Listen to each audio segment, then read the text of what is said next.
Students, আজকে আমরা class 6 পরিবেশ ও বিজ্ঞানের অন্তর্গত 7th চ্যাপ্টার তরল ও গ্যাসীয় পদার্থের স্থিতি ও গতি সম্বন্ধে জানব। প্রথমে আমাদের চাপের ধারণা সম্বন্ধে একটু ধারণা নিতে হবে। এখানে হাতে কলমে একটা পরীক্ষা দেওয়া আছে। একটা গ্লাসকে পেপার দিয়ে সুন্দর করে রাবার ব্যান্ড দিয়ে বেঁধে একটি রুলের শীষ দিয়ে ফুটো করার চেষ্টা করা হচ্ছে। আর এই পরীক্ষাটি যদি আমরা উল্টো দিক দিয়ে করি, পেছন দিক দিয়ে করার চেষ্টা করি, তাহলে দেখব কোন ক্ষেত্রে আমরা কাজটি সহজে করতে পারবো। এই শীষ দিয়ে, শীষ দিয়ে ফুটোটা সহজে আমরা করতে পারবো।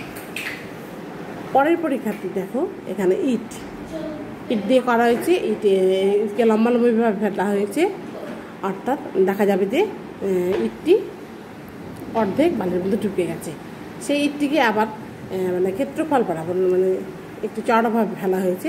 সেক্ষেত্রে দেখা যাবে ইটটি কিন্তু মাটির মধ্যে বেশি করে প্রবেশ করতে পারেনি। ঠিক আছে, এখানে হচ্ছে ক্ষেত্রফল, ইটের ক্ষেত্রফল দেওয়া আছে যে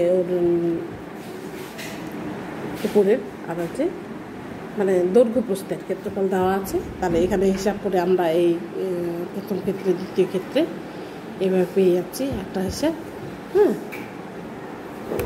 অতএব এসআই পদ্ধতিতে এই চাপের একক হচ্ছে 1 নিউটন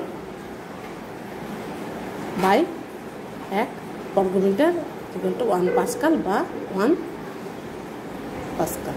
ঠিক আছে, এই যে ক্ষেত্রফল, তার যার ক্ষেত্রফল যত কম হবে তার দ্বারা আমরা সহজেই কাজ করতে পারবো। সুচ, পেরেক, স্ক্রু, ছুরি, কাঁচি, বটি ইত্যাদিতে এই নীতিকে কাজে লাগানো হয়েছে। আচ্ছা, চাপের প্রভাব এখানে দেখো। এই পরীক্ষাটি তোমরা বাড়িতে করতে পারো। এক বোতল নিয়ে তাকে 3টি জায়গায় ফুটো করবে, ফুটো করে জল ভরবে। দেখবে যে জলটা 3 জায়গা থেকে পড়ছে, 3টি ফুটো থেকে পড়ছে। দেখবে কি নিচে হচ্ছে কি জলের চাপটা বেশি থাকায় যে নিচের ফুটো থেকে জলটা বেশি দূরে গিয়ে পড়ছে। মাঝের থেকে জলটি বোতলের কাছাকাছি একটু পড়ছে তার থেকে, আর সবচেয়ে উপরের ফুটো দিয়ে জলটি বোতলের প্রায় কাছাকাছি পড়ছে। ঠিক আছে, আর পরের পরীক্ষাতে আমরা দেখতে পারি যে একটি বোতলের সঙ্গে পাইপ লাগিয়ে একটা বোলের সঙ্গে সংযোগ করা হয়েছে। বোতলে যদি জল ভরা হয় তাহলে সেই বোতল থেকে জলটা বোলের মধ্যে চলে আসবে। যতক্ষণ না ওদের মধ্যে চাপটা সমান হচ্ছে, তরলের চাপটা, ততক্ষণ কিন্তু এই কাজটা চলতে থাকবে। এবং যখন চাপ সমান হয়ে যাবে তখন জলের তলটা স্থির হয়ে দাঁড়িয়ে। ঠিক আছে, এখানে টেবিলের উপরে যদি আমরা স্কেল রাখি, তাহলে সেটা যদি আমরা চাপ প্রয়োগ করি তাহলে সহজে কিন্তু স্কেলটি পড়ে যাবে। পরের পরীক্ষাটি যদি আমরা করি, যে স্কেলের উপরে যদি একটা কাগজ বা বই বা পেপার যদি রাখি, তাহলে সেখানে কিন্তু সহজে চাপ প্রয়োগ করলে সহজে কিন্তু স্কেলটি পড়বে না। বিছানার চাদরের ক্ষেত্রে আমরা দেখতে পারি যে বিছানার চাদরটা টান করে পাতা আছে এখানে, সেটাকে যদি আমরা টেনে সরানোর চেষ্টা করি, তো সহজে কিন্তু পারবো না। কেন পারবো না? কারণ এখানে কিন্তু বেডশিটের উপরে চাপ প্রয়োগ করেছি বাইরে, আচ্ছা, ট্রেনে বা বাসে ফেরিওয়ালার কাছে এই রকমের জিনিস আমরা দেখতে পাই, প্লাস্টিকের এই হুক যুক্ত থাকে, যে আঠা আর যে পেরেক ছাড়াই এটা কিন্তু যেখানে সেখানে দেওয়ালে আমরা আটকাতে পারি। তার কি, এই যে এখানে দেখো দুটো প্লাস্টিকের ঢাকনাকে আমরা যদি এরকম লাগিয়ে দিই, তার কাছাকাছি নিয়ে যায়, তাহলে কিন্তু দুটো জোড়া লেগে যাবে। তার কি, সেখানে ওর মধ্যে বায়ুটা কী হচ্ছে, বায়ু শূন্য হয়ে যাচ্ছে এবং এদিক থেকে বায়ু চাপ প্রয়োগ করছে। এর ফলে আংটা দুটো জোড়া লেগে আছে। এর উপরে ভিত্তি করে এই যে টিকটিকি কিন্তু অবাধে দেওয়ালে চলাচল করে। কীরকম? এই রকম ওদের হাতের তালুর মধ্যে যে ফাঁকা জায়গাটি থাকে, সেখানকার বায়ুটি বেরিয়ে যায় এবং দেওয়ালে অবাধে ওরা চলাচল করতে পারে। আচ্ছা, তারপরে যে 12 নলি নীতির ধারণা, একটা পেপার নাও, পেপারকে 3টা ফোল্ড করো, ভাঁজ করো, এরকম ঠিক করবে। হ্যাঁ, ব্রিজ তৈরি করছো ধরো।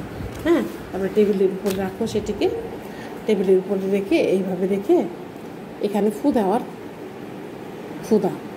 তাহলে কি দেখা যাবে যে ফু দেওয়ার সময় ব্রিজের তলার অংশে চাপ কমে গেছে এবং ব্রিজের উপরে বায়ুর চাপ তখন তলার চাপের চাইতে বেশি, ফলে ব্রিজের ছাদ নিচের দিকে চেপে বসেছে ও ব্রিজটা পড়ে যায়নি। ঠিক আছে, তারপরে দেখো এখানে একটা কাগজ দেওয়া হয়েছে, কাগজের উপরে ফু দেওয়া হচ্ছে। কি দেখা যাবে যে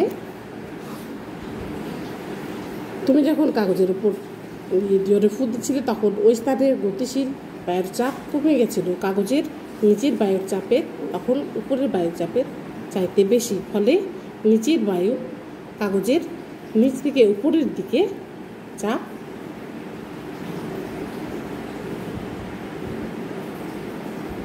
নিচে থেকে উপরের দিকে যে বল প্রয়োগ করছে তা কাগজের উপরের উপর বায়ুর বলের চেয়ে বেশি, তাই কাগজ নিচে নামতে পারেনি।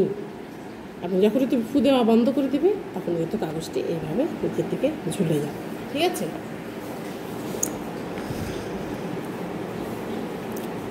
আচ্ছা, খাতার পৃষ্ঠার মতো দুটো কাগজ ছবির মতো করে নাও, তোমার মুখের কাছে ধরো, ওই কাগজের মধ্যে সামান্য ফাঁক থাকবে। হ্যাঁ, এবার জোরে জোরে কাগজ দুটোর মধ্যে ফু দিতে থাকো। কি দেখতে পেলে?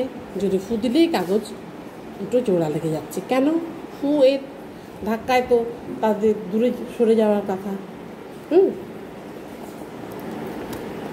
দুই কাগজের মধ্যে ফু এর বায়ু যখন বেগে প্রবাহিত হচ্ছে, এখানে যখন বেগে প্রবাহিত হচ্ছে তখন ওই জায়গায় বায়ু চাপ কমে যাচ্ছে। যখন ফু দেওয়া হচ্ছে তখন সেখানকার চাপটা কমে যাচ্ছে, ফলে কাগজের দুই পাশের বায়ু কাগজকে দুটোর ওপর লম্বভাবে যে চাপ দেয় তা ভেতরে ফু এর জায়গার বায়ুর চাপের চেয়ে বেশি। এদিকে যে চাপটা দিচ্ছে দুটো পেপারের উপরে চাপটা দিচ্ছে তার মাঝখানে যেখানে ফুল দেওয়া আছে তার চাপের চাইতে হচ্ছে বেশি, তাই কাগজ দুটো জোড়া লেগে যায়। ঠিক আছে, এই পরীক্ষাগুলো তোমরা বাড়িতে নিজেরাই বসে বসে করতে পারো, খুবই সহজ এই পরীক্ষাগুলো। ঠিক আছে, আজ এই পর্যন্তই আসি।